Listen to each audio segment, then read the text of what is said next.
তলপেটে একটু ব্যথা, পেট ভাঁপ লাগছে, মনে হচ্ছে এই তো নিত্যদিনের গ্যাসের সমস্যা, একটা ট্যাবলেট খেলেই সেরে যাবে। কিন্তু জানেন কি, এই সাধারণ মনে হওয়া উপসর্গের আড়ালে লুকিয়ে থাকে অ্যাপেন্ডিক ক্যান্সারের মতো বিরল কিন্তু গুরুতর একটা রোগ। সবচেয়ে ভয়ের ব্যাপার হলো এই ক্যান্সার সহজে ধরাই পড়ে না। আজকের ভিডিওতে জানবো এর আসল লক্ষণগুলো কি। অ্যাপেন্ডিক ক্যান্সার এতটাই বিরল যে প্রাথমিক পর্যায়ে এর কোনো স্পষ্ট লক্ষণই থাকে না। অনেক সময় রোগী নিজেও বুঝতে পারেন না, আর সাধারণ পেট ব্যথা বা হজমের সমস্যা ভেবে অবহেলা করে যান। ফলে যখন ধরা পড়ে ততদিনে রোগ অনেকটাই এগিয়ে যায়। তাহলে কোন লক্ষণ অবহেলা করা উচিত নয়?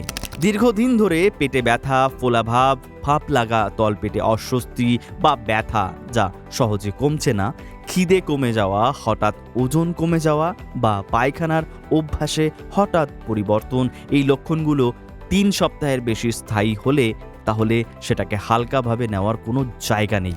মনে রাখবেন, এই লক্ষণ থাকা মানেই ক্যান্সার নয়, কিন্তু নিজে থেকে গ্যাসের ওষুধ খেয়ে সময় নষ্ট না করে দ্রুত একজন চিকিৎসকের পরামর্শ নেওয়াই সবচেয়ে নিরাপদ পথ।